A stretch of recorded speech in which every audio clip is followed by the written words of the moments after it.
ನಮಸ್ಕಾರ ಸ್ನೇಹಿತರೆ. ಒಂದು ಪ್ರಶ್ನೆ. ಇಂದು ನಾವು ಒಂದು ಕ್ಷಣದಲ್ಲಿ ಫೋಟೋ ತೆಗೆಯುತ್ತೇವೆ, ಆದರೆ ಕ್ಯಾಮೆರಾ ಇರದ ಕಾಲದಲ್ಲಿ ಜನರು ತಮ್ಮ ನೆನಪುಗಳನ್ನು ಹೇಗೆ ಉಳಿಸಿಕೊಳ್ಳುತ್ತಿದ್ದರು? ಇನ್ನೊಂದು ಪ್ರಶ್ನೆ. ಕ್ಯಾಮ್ರಾನ ಯಾರು ಕಂಡುಹಿಡಿದಿದ್ದು? ಮೊಬೈಲ್ ಇರಲಿಲ್ಲ, ಕ್ಯಾಮ್ರಾನೂ ಇರಲಿಲ್ಲ, ಫೋಟೋಗಳೂ ಇರಲಿಲ್ಲ. ಜನರು ಚಿತ್ರಗಳನ್ನು ಬಿಡಿಸಿ ತಮ್ಮ ಕುಟುಂಬ, ರಾಜರ ಮತ್ತು ಯುದ್ಧಗಳ ಮತ್ತು ಇತಿಹಾಸವನ್ನು ಉಳಿಸಿಕೊಳ್ಳುತ್ತಿದ್ದರು. ಆದರೆ ಅದು ನಿಜವಾದ ದೃಶ್ಯವನ್ನು ಸಂಪೂರ್ಣವಾಗಿ ತೋರಿಸುತ್ತಿರಲಿಲ್ಲ. ಎಲ್ಲವೂ ಬೆಳಕಿನಿಂದ ಆರಂಭವಾಯಿತು. ಸುಮಾರು ವರ್ಷಗಳ ಹಿಂದೆ ಕೆಲವು ವಿಜ್ಞಾನಿಗಳು ಒಂದು ವಿಚಿತ್ರ ಸಂಗತಿಯನ್ನು ಗಮನಿಸಿದರು. ಒಂದು ಕತ್ತಲೆಯ ಕೋಣೆಯಲ್ಲಿ ಸಣ್ಣ ರಂಧ್ರ ಮಾಡಿದರೆ ಹೊರಗಿನ ದೃಶ್ಯ ಎದುರಿನ ಗೋಡೆಯ ಮೇಲೆ ತಲೆಕೆಳಗಾಗಿ ಕಾಣಿಸುತ್ತಿತ್ತು. ಯಾರೂ ಚಿತ್ರ ಬಿಡಿಸಲಿಲ್ಲ, ಯಾರೂ ಜಾದೂ ಮಾಡಲಿಲ್ಲ. ಅದು ಕೇವಲ ಬೆಳಕಿನ ಆಟ. ಇದಕ್ಕೆ ಒಂದು ಹೆಸರು ಸಿಕ್ಕಿತು. ನಂತರ ಆ ಅದ್ಭುತಕ್ಕೆ ಕ್ಯಾಮೆರಾ ಅಬ್ಸ್ಕ್ಯೂರಾ ಎಂದು ಹೆಸರು ಇಡಲಾಯಿತು. ಇದರ ಅರ್ಥ ಡಾರ್ಕ್ ರೂಮ್, ಕತ್ತಲೆಯ ಕೋಣೆ. ಇದು ಇಂದಿನ ಕ್ಯಾಮೆರಾದ ಮೊದಲ ಪೂರ್ವಜ. ಆ ಸಮಯದಲ್ಲಿ ಯಾರೂ ಫೋಟೋ ತೆಗೆಯಲು ಸಾಧ್ಯವಾಗಲಿಲ್ಲ, ಕೇವಲ ದೃಶ್ಯವನ್ನು ನೋಡಲು ಮಾತ್ರ ಸಾಧ್ಯವಾಗಿತ್ತು. ಚಿತ್ರವನ್ನು ಶಾಶ್ವತವಾಗಿ ಉಳಿಸಿಕೊಳ್ಳುವ ತಂತ್ರಜ್ಞಾನ ಇನ್ನೂ ಹುಟ್ಟಿರಲಿಲ್ಲ. 1826ರಲ್ಲಿ ಫ್ರಾನ್ಸ್ನ ಜೋಸೆಫ್ ಎಂಬ ಸಂಶೋಧಕ ಒಂದು ಕನಸು ಕಂಡರು. ಗೋಡೆಯ ಮೇಲೆ ಕಾಣುವ ಚಿತ್ರವನ್ನು ಶಾಶ್ವತವಾಗಿ ಉಳಿಸಬಹುದೇ? ಅನೇಕ ಪ್ರಯೋಗಗಳ ನಂತರ ಅವರು ಅದನ್ನು ಸಾಧಿಸಿದರು. ಇದು ಇಂದಿನಂತೆ ಒಂದು ಬಟನ್ ಒತ್ತಿದ ತಕ್ಷಣ ಆಗಲಿಲ್ಲ. ಮೊದಲು ಫೋಟೋ ತೆಗೆಯಲು ಸುಮಾರು 8 ಗಂಟೆಗಳ ಕಾಲ ಕ್ಯಾಮೆರಾವನ್ನು ಒಂದು ಜಾಗದಲ್ಲಿ ಇರಿಸಬೇಕಾಗಿತ್ತು. ಆದ್ದರಿಂದ ಫೋಟೋದಲ್ಲಿರುವ ನೆರಳುಗಳು ಕೂಡ ಬದಲಾಗಿದ್ದವು. ಯಾಕೆ ಇಷ್ಟು ಸಮಯ? ಆ ಸಮಯದಲ್ಲಿ ಇಂದಿನಂತೆ ಡಿಜಿಟಲ್ ಸೆನ್ಸಾರ್ ಇರಲಿಲ್ಲ, ಫಿಲಮ್ ಕೂಡ ಇರಲಿಲ್ಲ. ಬೆಳಕಿಗೆ ನಿಧಾನವಾಗಿ ಪ್ರತಿಕ್ರಿಯಿಸುವ ವಿಶೇಷ ಪದಾರ್ಥವನ್ನು ಬಳಸಲಾಗಿತ್ತು. ಆದ್ದರಿಂದ ಚಿತ್ರ ಮೂಡಲು ಗಂಟೆಗಳ ಕಾಲ ಬೆಳಕು ಬೇಕಾಗಿತ್ತು. ನಂತರ ಏನಾಯಿತು? ಈ ಒಂದು ಯಶಸ್ಸಿನ ನಂತರ ಜಗತ್ತಿನಾದ್ಯಂತ ವಿಜ್ಞಾನಿಗಳು ಕ್ಯಾಮೆರಾವನ್ನು ಇನ್ನಷ್ಟು ಉತ್ತಮಗೊಳಿಸಲು ಆರಂಭಿಸಿದರು. 8 ಗಂಟೆಗಳು 1 ಗಂಟೆ ಆದವು, ನಂತರ ಕೆಲವೇ ಸೆಕೆಂಡ್ಗಳು ಆದವು. ಇಂದು ಒಂದು ಕ್ಷಣಕ್ಕೂ ಕಡಿಮೆ ಸಮಯದಲ್ಲಿ ನಾವು ಫೋಟೋ ನಾವು ಯಾವುದೇ ವಸ್ತುವನ್ನು ನೋಡಲು ಬೆಳಕು ಇರಲೇಬೇಕು. ಸೂರ್ಯನ ಬೆಳಕು ಅಥವಾ ದೀಪದ ಬೆಳಕು ವಸ್ತುವಿನ ಮೇಲೆ ಬೀಳುತ್ತಿದ್ದಂತೆ ಆ ಬೆಳಕು ವಸ್ತುವಿನಿಂದ ಪ್ರತಿಫಲಿಸಿ ಕ್ಯಾಮೆರಾದ ಕಡೆ ಬರುತ್ತದೆ. ಅಂದರೆ ಕ್ಯಾಮೆರಾ ವಸ್ತುವನ್ನು ಹಿಡಿಯುವುದಿಲ್ಲ, ಅದು ಬೆಳಕನ್ನು ಹಿಡಿಯುತ್ತದೆ. ನಂತರ ಕ್ಯಾಮೆರಾದ ಮುಂಭಾಗದಲ್ಲಿರುವ ಲೆನ್ಸ್ ಆ ಬೆಳಕನ್ನು ಒಂದೇ ಜಾಗಕ್ಕೆ ಸರಿಯಾಗಿ ಕೇಂದ್ರೀಕರಿಸುತ್ತದೆ. ನೀವು ಬೂತು ಕನ್ನಡಿಯನ್ನು ಹಿಡಿದು ಸೂರ್ಯನ ಬೆಳಕನ್ನು ಒಂದು ಬಿಂದುವಿಗೆ ಕೇಂದ್ರೀಕರಿಸುವುದನ್ನು ನೋಡಿರಬಹುದು. ಲೆನ್ಸ್ ಕೂಡ ಅದೇ ತತ್ವದಲ್ಲಿ ಕೆಲಸ ಮಾಡುತ್ತದೆ. ಈ ಕೇಂದ್ರೀಕೃತ ಬೆಳಕು ಕ್ಯಾಮೆರಾದೊಳಗಿನ ಸೆನ್ಸಾರ್ ಮೇಲೆ ಬೀಳುತ್ತದೆ. ಈ ಸೆನ್ಸಾರ್ ಬೆಳಕನ್ನು ಡಿಜಿಟಲ್ ಮಾಹಿತಿಯಾಗಿ ಪರಿವರ್ತಿಸುತ್ತದೆ. ನಂತರ ಕ್ಯಾಮೆರಾದ ಕಂಪ್ಯೂಟರ್ ಅದನ್ನು ನಾವು ನೋಡುವ ಫೋಟೋವನ್ನಾಗಿ ರೂಪಿಸುತ್ತದೆ. ಒಂದು ಮೊಬೈಲ್ ಕ್ಯಾಮೆರಾ ಸೆನ್ಸಾರ್ನಲ್ಲಿ ಕೋಟ್ಯಾಂತರ ಸಣ್ಣ ಬೆಳಕಿನ ಗ್ರಾಹಕಗಳು ಅಂದರೆ ಪಿಕ್ಸೆಲ್ಸ್ ಇರುತ್ತವೆ. ಪ್ರತಿಯೊಂದು ಪಿಕ್ಸೆಲ್ ತನ್ನ ಮೇಲೆ ಎಷ್ಟು ಬೆಳಕು ಬಿದ್ದಿದೆ ಎಂದು ದಾಖಲಿಸುತ್ತದೆ. ಆ ಎಲ್ಲ ಮಾಹಿತಿಗಳು ಸೇರಿ ಒಂದು ಸಂಪೂರ್ಣ ಫೋಟೋ ಆಗುತ್ತದೆ.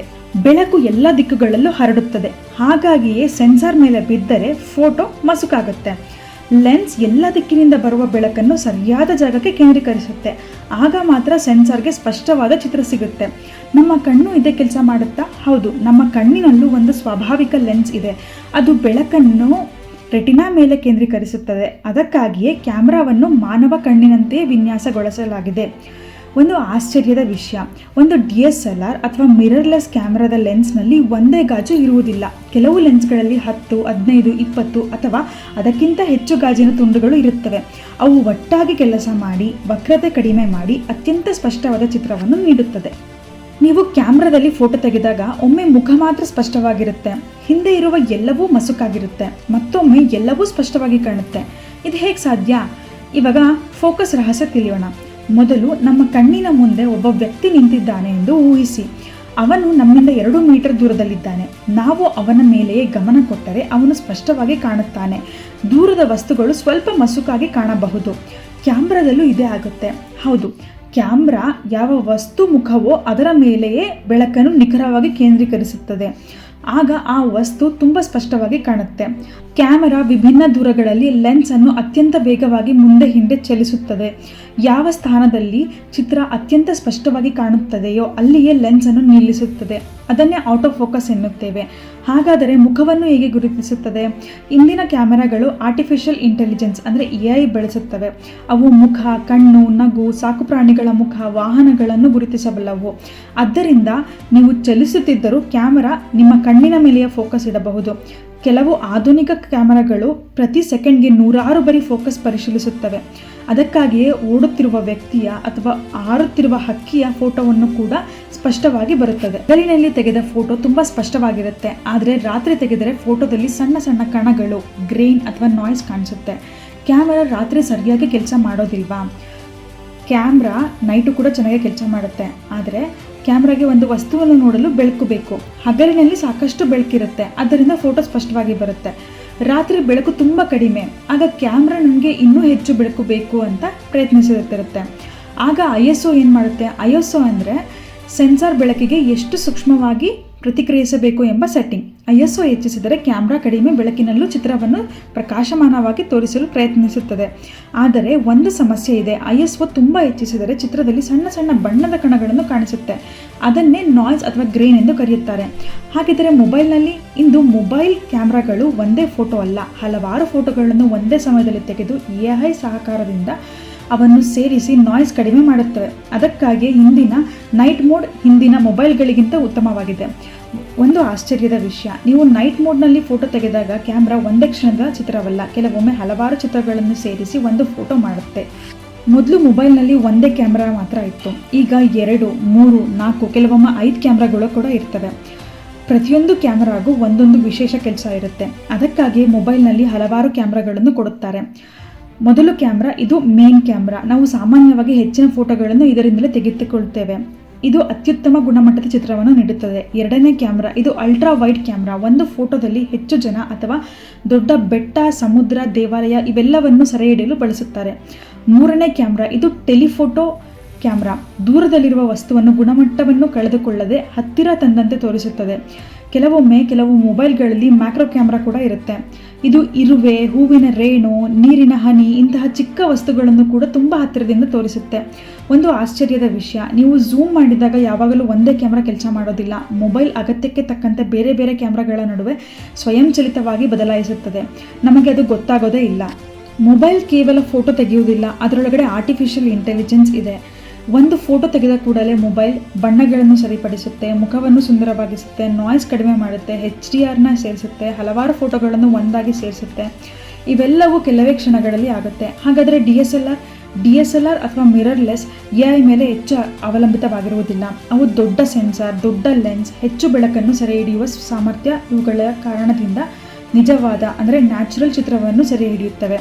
ಕಡಿಮೆ ಬೆಳಕಿನಲ್ಲಿ ಕೂಡ ಇಲ್ಲಿಯೇ DSLR ಮತ್ತು ಮಿರರ್ಲೆಸ್ ತಮ್ಮ ನಿಜವಾದ ಶಕ್ತಿಯನ್ನು ತೋರಿಸುತ್ತವೆ, ಏಕೆಂದರೆ ಅವುಗಳ ಸೆನ್ಸಾರ್ ದೊಡ್ಡದಾಗಿರುವುದರಿಂದ ಹೆಚ್ಚು ಬೆಳಕನ್ನು ಸೆರೆ ಹಿಡಿಯುತ್ತವೆ. ಆದ್ದರಿಂದ ರಾತ್ರಿಯಲ್ಲೂ ಚಿತ್ರಗಳು ಹೆಚ್ಚು ಸ್ಪಷ್ಟವಾಗಿರುತ್ತವೆ. ಒಂದು ದೃಶ್ಯವನ್ನು ಮೊಬೈಲ್ ಮತ್ತು DSLR ಒಟ್ಟಿಗೆ ಫೋಟೋ ತೆಗೆದರೆ ಮೊಬೈಲ್ನ ಫೋಟೋ ಮೊದಲು ನೋಟಕ್ಕೆ ಹೆಚ್ಚು ಆಕರ್ಷಕವಾಗಿ ಕಾಣಬಹುದು, ಆದರೆ DSLR ಫೋಟೋದಲ್ಲಿ ಹೆಚ್ಚಿನ ವಿವರಗಳು ಉಳಿದಿರುತ್ತವೆ. ಅದಕ್ಕಾಗಿಯೇ ಚಲನಚಿತ್ರಗಳು, ಮದುವೆಗಳು, ವನ್ಯಜೀವಿ ಛಾಯಾಗ್ರಹಣ ಇನ್ನೂ ವೃತ್ತಿಪರ ಕ್ಯಾಮ್ರಾಗಳಿಂದಲೇ ಚಿತ್ರೀಕರಿಸಲಾಗುತ್ತದೆ. ನಮಗೆ ಗುಲಾಬಿ ಕೆಂಪಾಗಿ ಕಾಣುತ್ತೆ, ಎಲೆ ಹಸಿರಾಗಿ ಕಾಣುತ್ತೆ, ಆಕಾಶ ನೀಲಿಯಾಗಿ ಕಾಣುತ್ತೆ. ಆದರೆ ಕ್ಯಾಮ್ರಾಗೂ ಇದೇ ಬಣ್ಣಗಳು ಹೇಗೆ ಅಂತ ಗೊತ್ತಾಗುತ್ತೆ?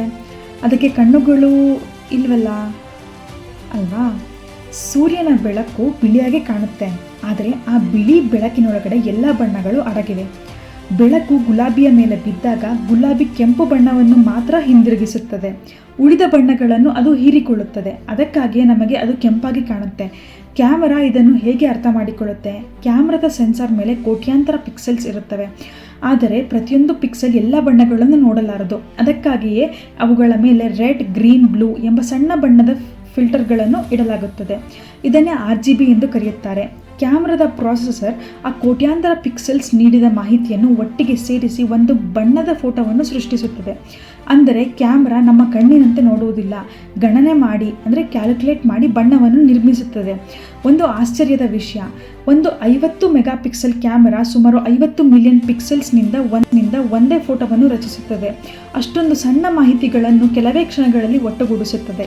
ಒಂದು ಫೋಟೋ ಕೇವಲ ಒಂದು ಬಟನ್ ಒತ್ತುವುದರಿಂದ ಹುಟ್ಟುವುದಿಲ್ಲ. ಅದರ ಹಿಂದೆ ಬೆಳಕು, lens, focus, sensor, processor, artificial intelligence ಇವೆಲ್ಲವೂ ಕೆಲವೇ ಕ್ಷಣಗಳಲ್ಲಿ ಒಟ್ಟಾಗಿ ಕೆಲಸ ಮಾಡುತ್ತವೆ. ಅದಕ್ಕಾಗಿಯೇ ಒಂದು ಫೋಟೋ ಹುಟ್ಟುತ್ತೆ.